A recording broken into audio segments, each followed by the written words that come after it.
The next part is your delivery of the monologue.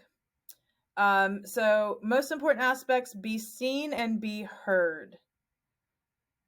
Be big and be heard. Now, you want to speak up, but don't shout. You want to fill the room with your projection and just with your essence and your character, and you're just so in the moment.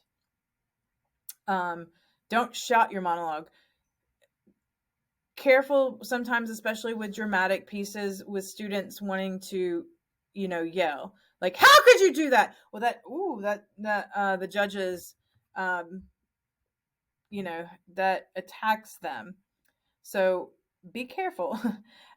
Sometimes less is more. So take it down. Anger doesn't always have to be shouty. And a lot of monologues, it is anger, it is frustration. So remind your students less is more and bring it down instead of shouting, especially when you're working with such a small space as you would in an audition. The first beat of your piece is the most important. That first emotional change, that first tactic, you must grab the audience's attention in the first 15 seconds because they're watching it and it's the kind of the introduction, the beginning part, and then, oh, there's a beat change. And you've grabbed them at that point. Okay? So, like I said, the first 15 minutes of your audition is the most important part.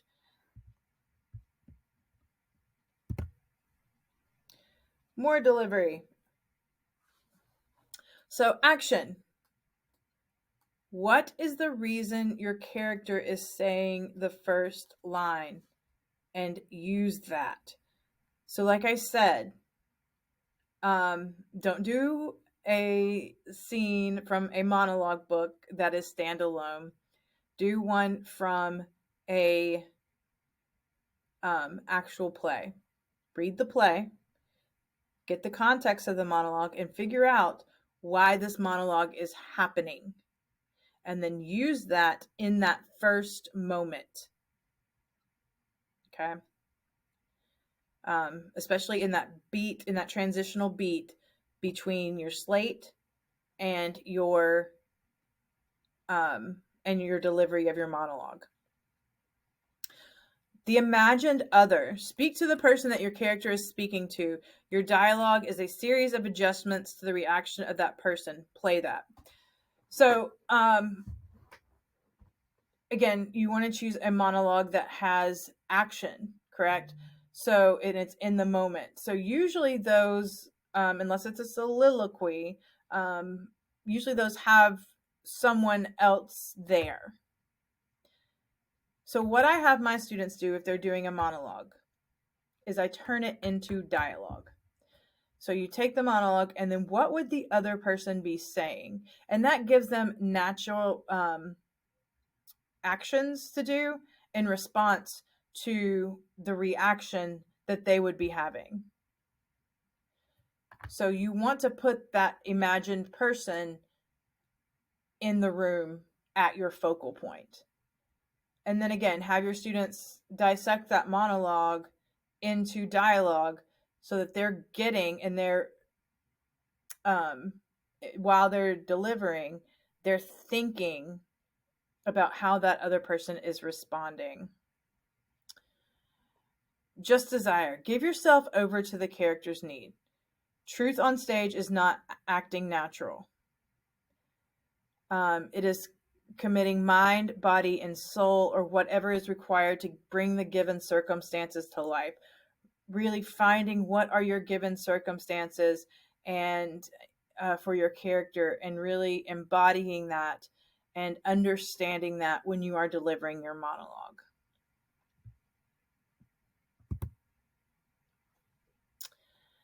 And delivery at the end. So say yes. Teach your students how to accept redirection. A lot of times we get into the training of them and really nailing down that monologue. But a lot of times if you go to college auditions, they're going to redirect the students.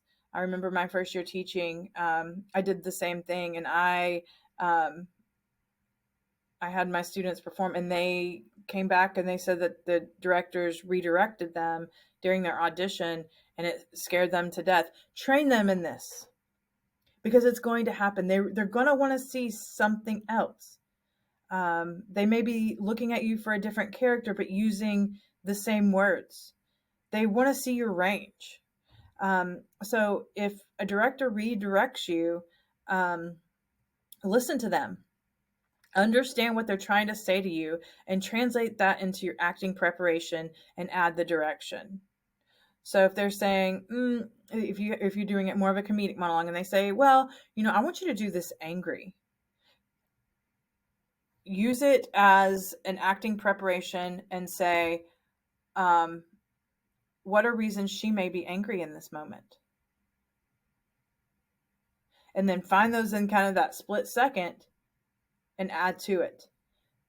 Don't be scared of redirection. It's going to happen, but you as the teacher, you need to prepare your students of what could happen with redirections. I have these things called savvy cards, and it's kind of like a game. I highly suggest it, and it will give you tons of redirections. It will give you ideas to change your focal point, to change your emotion, to do a specific gesture.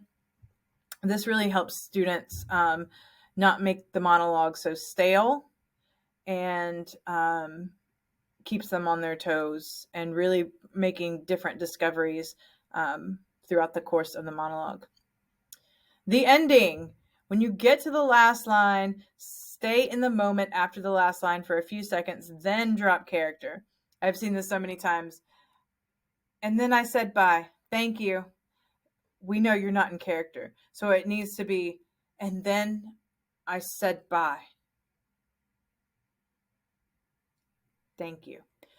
Take that moment after. Do not go straight into thank you at that last line, because we know you weren't in the moment. If you're in the moment, it's going to take a minute to get out of it. Look at the directors or the auditioner, judges, whomever, and say thank you after you come out of your moment. And you've melted out of your delivery into reality. I tell my students, I call it a melt. So after you've melted, make sure you say thank you. And then no matter how you did, walk out of that room with self-confidence, knowing that you did your best. Even if you missed lines, even if you thought it was the worst audition ever, talk, oh man, so make sure that you walk out of the room with just as much self-confidence as you walk in the room. So thank you guys for tuning in. I hope you enjoyed this segment of preparing the monologue for your audition. Again, my name is Sarah Stoffel, and if you have any questions, please reach me at stoffelteach@gmail.com. Have a great rest of the school year.